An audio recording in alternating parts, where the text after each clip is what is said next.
Hello, nerds. Welcome to the Booknerds podcast. Today, it's a pretty special for us because we have the author of Boom Country, the new wave of Indian enterprise, with us, Alan Rosling. Welcome to the Booknerds podcast, Alan. Hi there, how are you? Good. Alan is an entrepreneur and strategic advisor with a deep engagement with India over the past 35 years. He co-founded Kiran Energy after leaving the Tata Group, where he was the first non-Indian executive director of Tata Sons, charged with internationalization of the group. His earlier career included general management, strategy, and banking, and 3 years as special advisor to the British PM in the policy unit at 10 Downing Street. Educated at Downing College, Cambridge, and Harvard Business School, Alan now lives in Hong Kong but travels frequently to India. Welcome, Alan, to the podcast. And I'm fascinated by your connect with India. I mean, how did that happen, firstly? First of all, it's very nice to be with you, Rohan, and to be talking to all of your subscribers to the podcast. Hello, everybody. So I just fell in love with India. When I was a young person, I came to India when I was a student. So I was at Cambridge and I had a long holiday. So we came to India as young people do and traveled around. And 4 years later, when I was leaving the bank that I was working with and heading off to Harvard to do my MBA, I had some time between the job and going to the US. So I came back to India on my own for a second time, traveled around. And it's, my relationship with India just engrossed me. It's such an amazing, welcoming, beautiful, fascinating, challenging country. So I don't understand how anyone would not fall in love with India. Right. I'm completely sort of enamored with the book because I'm a budding entrepreneur. And the one thing that struck me immediately was that you have mentioned in the author note that the ratio of women entrepreneurs in the entire landscape is quite less. So I wanted to ask you whether that has changed from the time you have written the book, and if not, then what are the reasons that is happening? I think it is changing. The book is now 3 years old, so the data that I used based on I do 109 interviews with entrepreneurs from Narayana Murthy, well-established figures, Kiran Mazumdar-Shaw, Kishore Bayani, Ronnie Screwwalla, guys like that, through to people who are young, who've tried, who've failed, who want to start again, all that stuff. So the 109 is not a scientific sample, right? Yeah. But observation generally, and observation from my 109, is despite my attempt to find more women, clearly women are underrepresented as entrepreneurs. They're underrepresented as VCs. Yeah. They're underrepresented in senior management of Indian businesses. I sit on a board of a company in the UK where we worked very hard to try to raise the number of female directors of the company. Yeah. We're now up to 30%, so a third of our board are now ladies. If you look at India, the law is that you've got to have at least one woman, but many public companies don't even do that. So I was looking at the board of a public company, a PSU, right, and they don't have a single woman on the board, even though it's a requirement of the law and it's a requirement of the listing rules. So, in India, in some ways, women might find it easier to work, perhaps because family and childcare and so on it possibly is more available. I'm going to get myself in trouble for saying this, but it's in some respects India is a more family-oriented place where women might be able to solve some of the solutions. However, there are obviously other societal, cultural factors. Yes. I've been told in the past that some women don't wish to work, and that's fine. Yeah. But I think it's deeper than that. So when I was at Tata's, we actually went out to try to raise the percentage of women in management. We got data. It was shocking data at that time. I'm sure it's improved, in the 15 years that I've been out of the Tata Group. Right. But even then, despite good efforts, it was not straightforward to attract, retain, recruit back after the people have children, and promote women. I think it is something which India, despite having so many powerful women in, the professions, in banking, in politics, True. in business generally, we don't have enough ladies. And I think entrepreneurship, where in many ways we should be leading the pack in terms of our culture, it is just as bad, frankly, as corporate India. Right.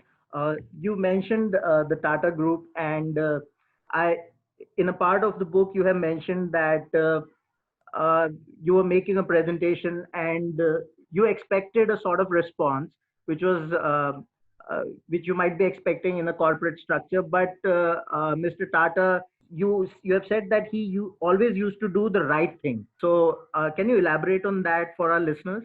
Yes, I think I worked with Mr. Ratan Tata for 11 years. I worked for him as an employee for 6 years. Yeah, I think he's the most extraordinary person that I've ever worked for. He's a fabulous individual, inspirational. He could inspire enormous loyalty. But he was unsettling because if you made a proposition to him with a recommendation, right. Very often he would see things differently from the way that I guess I'm a guilo, as we say in Hong Kong, but a foreigner. I'm trained in Western business. I think rationally, financially. So Mr. Tata, thinks in a different way from me as a foreigner. Yeah. I think in a rational way, in a logical way, and a business financial way. But he often came at problems, or does come at problems, in a more creative way, perhaps, but also from a sense of what is right and what is wrong. And maybe that's this Parsi tradition coming out. So it was very difficult sometimes to anticipate quite what he would say. And the occasion I mentioned in the book is one where I made a recommendation and he just said, no, we're going to do something else because what you're proposing may be the right business answer, but it's not the right thing to do. So, I learned so much for working with him about that business is not just about the bottom line. It's not just about profit. It's not just about market share. It's also a way of changing and improving society. Yeah, that's an amazing learning. And I just wanted to know, because it's fascinating that you got into entrepreneurship much later in life. Although in the book you have mentioned that you always wanted to do it earlier. But what are the challenges when you get into it after, say, 40 or 45? How does that work? Well, it's very different. And both my partner and I, Arisha Contractor, and I were the same age. We were in our late 40s. On the one hand, it's an advantage because you are more mature, you have better contacts, which matters very often in trying to get sales or put together a coalition of businesses to work together, whatever. You have more credibility to raise money. Maybe you've got more experience and therefore your judgment is better or different. But you cannot so much afford to fail. One, because you have a reputation, which you can lose if you try something which doesn't work. Right. But secondly, because frankly, you've got more obligations. I had kids in school and college, right? And so I had to carry on paying for all of the obligations I had. Yeah. And it's amazing how quickly the savings of a lifetime disappear if the income stops. True. So I particularly loved the chapter where you mentioned the Paytm CEO, Vijay Shekhar Sharma, and the chapter is called "A Long Struggle Rewarded." And he said a lot of good things about China and how they work, how they invest, and especially Jack Ma with Alibaba. Right. What are the things that differentiate them in the investing scenario? Well, of course, the relationship between India and China is a complicated one. It's True. one that, for many years, I've tried to do more from India into China. And now that I live in Hong Kong, I'm doing quite a lot of stuff between India and China. I run an annual event in Hong Kong when I bring entrepreneurs from India together with entrepreneurs and investors from China. Okay. And I'm just amazed that these two great countries that sit next to each other and have got 4,000 years or 5,000 years of mutual history have all of these misunderstandings, cultural, linguistic, business, governmental, strategic. Now, clearly, young entrepreneurial businesses can do more stuff together because they don't have so much of the government baggage that larger businesses might have. Yeah. So as Tatas, we spent a lot of time trying to build our Chinese business, and Tatas now will have about $10 billion of revenue in China, starting from virtually nothing when we got going in 2003. But it was, it's hard as an Indian business to do business in China. At that point, the Chinese were not very interested in India. That's changing. Now, if you're a Chinese business guy, you look at the world and where is the growth? Where is the growth potential for the future? And you can see very quickly that a lot of the growth will be India. Yeah. And a lot of the learning that you have from China may be relevant or not to India. So certainly in the tech world, it's very interesting. I think India is probably one of the few places where big tech America bumps straight into big tech China. So you have, Walmart, who bought Flipkart, Amazon, coming straight up against Alibaba and Tencent in various businesses. So it's going to be a fascinating battle to see, do the Chinese tech businesses, and some of them are ahead in fintech, in payment systems, overcome the kind of the American model? Will Indian entrepreneurs be more comfortable doing business with Silicon Valley or Shenzhen?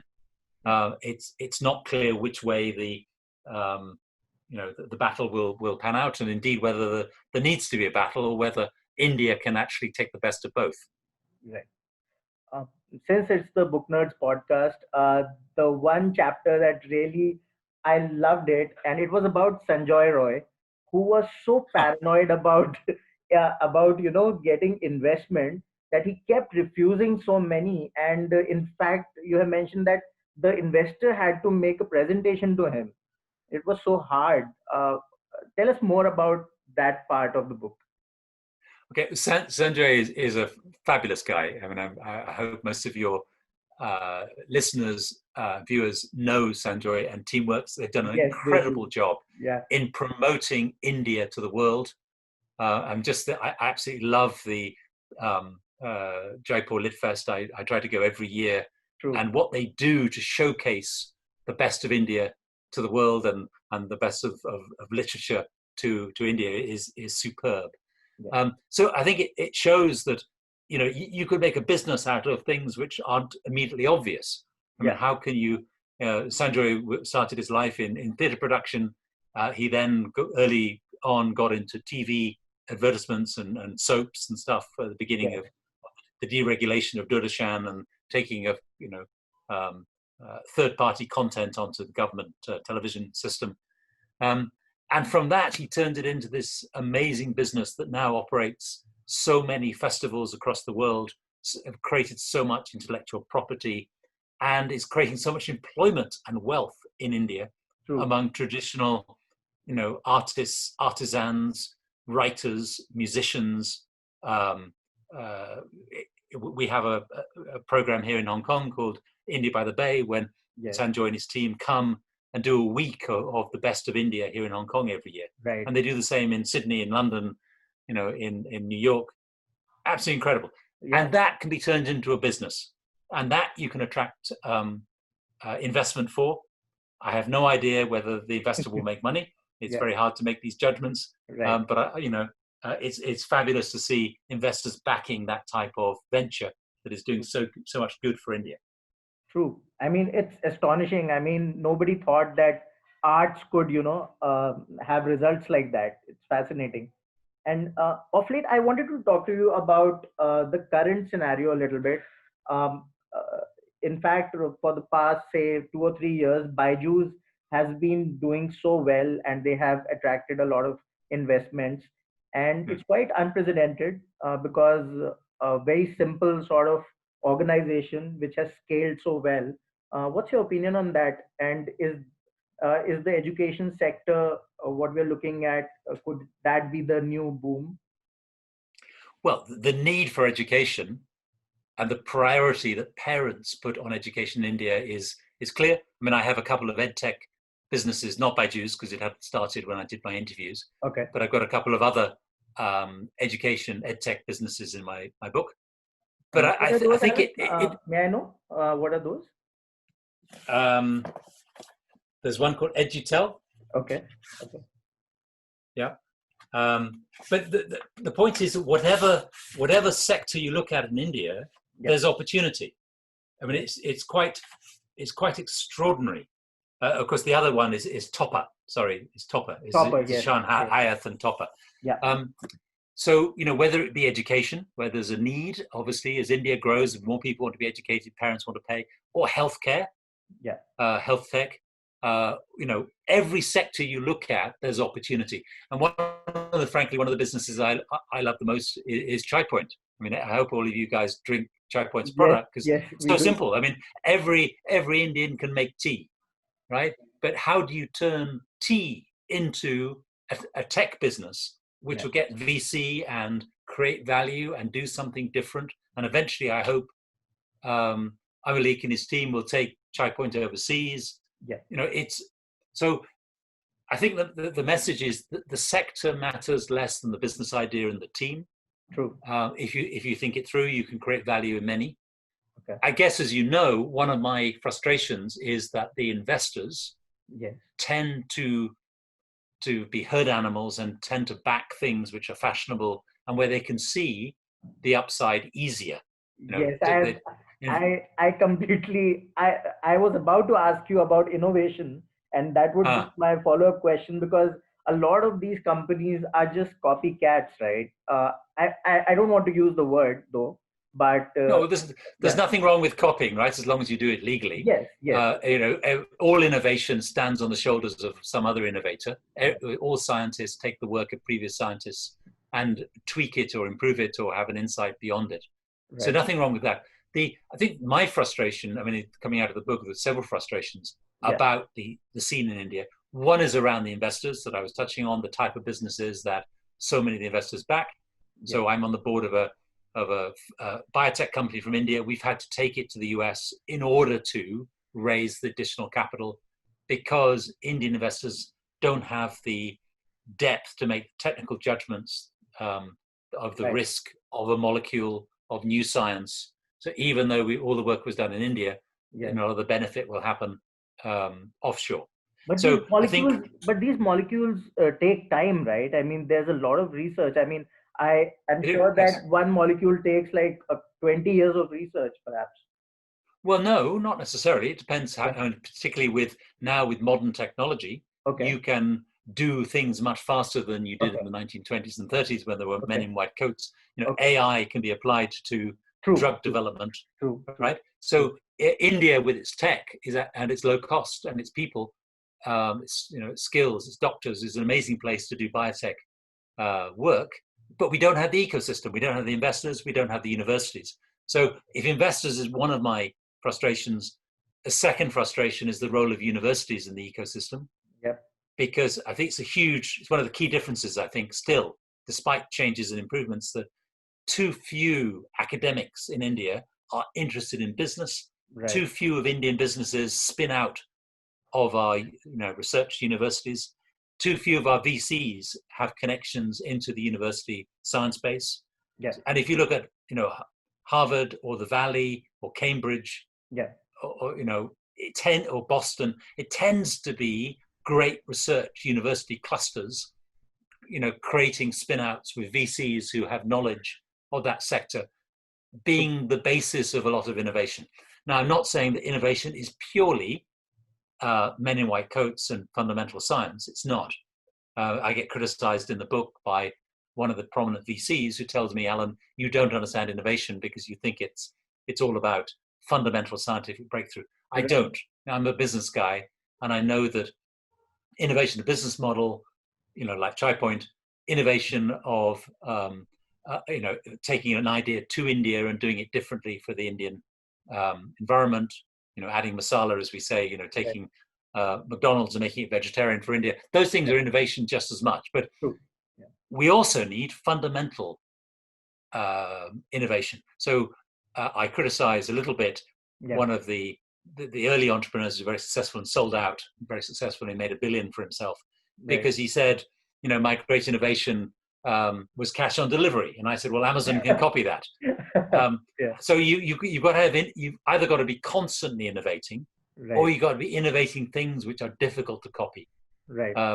And a lot of them obviously are basic innovations. They could patented innovations or things which have some difficulty to them. Otherwise, particularly in India, they'll just get competed away. Right.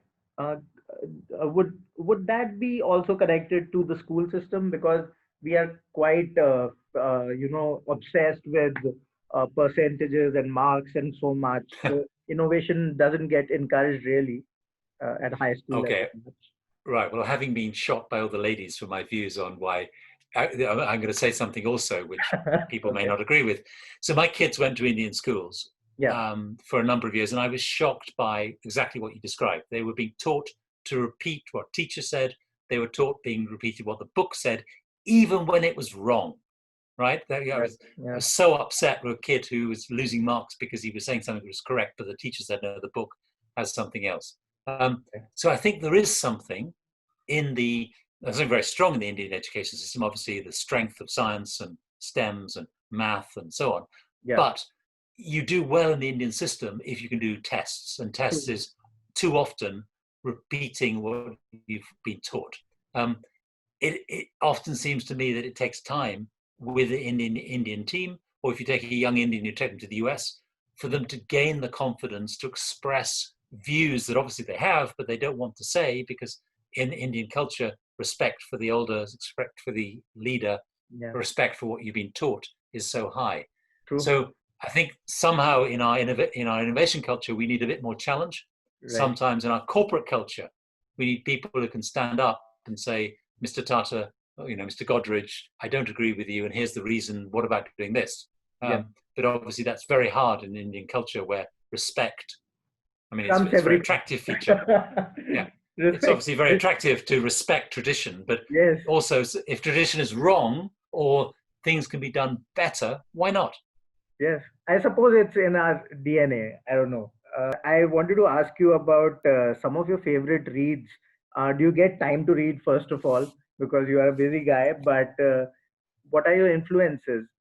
And before writing the book, did you need any pointers from any book that you might have read in the past? Oh, I devour books. I love reading. I read on flights. I read, on trains. I read at night. So now that my problem is, and this is where I'm going to get myself into trouble again, that I don't particularly like business books, because often I find them fairly facile. Okay. Kind of who moved my cheese sort of stuff, of formulas and self-improvement, and even the I don't like those. We have common ground here. Okay, five of this or six of that or whatever, which is fine, but it's not. It doesn't make me think. Okay. So personally, I read for relaxation. So I read a lot. I mean a lot of detective books, crime books, and so on. I love, thrillers and crime books. Great. But I also read. I was trained as a historian. I read a lot of history and biography. Yeah. And I read politics and current affairs, and I read whatever's good about India, right? Because I love India. So there's so much good stuff which is coming out, and I don't, I can't begin to touch everything. But it's a delight to read stuff which is away from what you do on an everyday basis, but then you can transfer it across. Yeah. So, for instance, once I did a course for TCS down in Trivandrum, and I used the Battle of Trafalgar as a business case study. Okay. So why did the Brits, beat the French and the Spanish, even though the French and the Spanish had more ships, more men, more guns than the Brits? So. And one of the interesting things, by the way, about that was there were only 50% of the people on the British ships were actually of English origin. Okay. Lascars, as they were called, Indians, were a substantial minority, American, Spanish, French. So, diversity is a very interesting subject in teams. Right. But the answer to the conundrum of why the Brits won is just they were better trained and motivated and led. So I think it's a straight read across into business and reading history, there is so much that you can take out of it, because after all, what is business? Business, at the end of the day, is judgment of people. What is history? It's judgment of people. So reading, William Dalrymple, fantastically entertaining writer. You learn so much every time you read him, but you also laugh and you enjoy, and you look at the world slightly differently. Right. That will teach you as much about business as reading some latest tome from the Harvard Business School Press. Right. Tell us something during the writing process. Were there any hiccups from your end, perhaps in the publishing of the book? How was the experience like? Well, time was the problem, because it's not as if I had the time to do the books. I was an entrepreneur, and I had other things that I was doing, and I had a family. So the interviews took a long time. I did the book in about 12 months, start to finish, and handed it in. I was then surprised that the publisher took another 6 months beyond that to bring it out. But the interviews took 6 months. The writing took about 3 months. And frankly, I think if I'd taken more time, the book could have been better polished and so on. So that's one of the problems. If you're busy, you want to get the book done. True. But if you rush it, the quality of the writing suffers. So I'm a little frustrated that I didn't do more in depth. I'd love to do more research. But I'm sure there must be a second part to it coming soon. Well, I'd love to write another book. I'm not sure it would necessarily be on the same. I'd love to do something between India and China, for example. Yeah, just my preference that I would love another part to this. Maybe a couple of years down the line or something. Well, yes. I've also thought of a project I think of as Four Corners, because if you think about India, who's underrepresented as entrepreneurs? It's women, as we mentioned. Yes. It's rural. Yes. It's minorities. It's Muslims. It's tribals. But it's also Kashmir, the Northeast, and Kerala, right? So the corners of India. So, not least because I love traveling in India, I'd love to do a book about why is it that we don't have unicorns, from the four corners of India, from the extremes, from rural India. That's a great idea, though. So obviously there are reasons for it. It's much easier if you're urban and educated and English speaking. Yes. But this will change, right? I think it'll change. I'd love to do India and China, comparing the two. Yeah. But also, maybe in my retirement, I'd love to go back to my roots in history, because I think there's so much that can be told in a good way. I think every time I work with young Indians, I'm amazed about how little history is taught well in Indian schools and colleges. So, making history accessible, I think is a very worthy thing, which is why I respect popular historians so well, guys like John Kay and, as I mentioned, William Dalrymple. Oh, I met him. I met John Kay a couple of years back. Right. He's brilliant. If you just want to read some well-written books, his books on the mountains are brilliant. When Men and Mountains Meet and The Gilgit Game, they're fantastic. Yeah. So my final question was for some of the entrepreneurs that will be listening to the podcast. What does a person who is pitching right now, what does he have to do right to get investment? Well, I think it's a very hard question, because most entrepreneurs, even very successful ones, struggle to raise the money. Some are lucky, and I've got examples in the book of guys who make one pitch and have raised the money straight away. Right. I've got examples of people who do that and then fail, but I've also got people who pitch 100 times. So I was just given a script last week, and I can't tell you who it is, but a young Indian entrepreneur who made 107 pitches to investors before he got investment. Wow. And then I was involved in the kind of exit of his company to a strategic. So, I guess the thing is, you've got to have a good story. You've got to have a good team. You've then got to think, who will invest in my good story? Because investors have appetites for different things. You shouldn't be pitching the investment to somebody whose appetite is for a different sector, a different stage, a different size. And then you've got to be persistent, because the one thing about entrepreneurs is they are blooded minded, they are determined, and they just keep going. So, you know, even very successful entrepreneurs have often failed before, and they certainly don't find getting going to be easy. So do not be discouraged. If you're convinced of your idea, keep going. One of the difficulties is, of course, sometimes your idea is time has not come. So sometimes you have to learn to pivot and flex. But the principle that you can do this, you should never give up. Okay. Everything you do is learning. And one of the key things that I've learned to just look at the patterns, eventually you'll get lucky and meet the right guy or lady who will invest.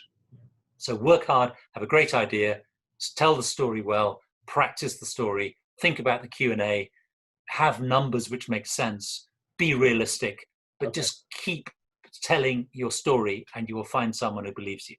Yeah. Thank you so much, Alan. It was great talking to you, and all the entrepreneurs and of course readers out there.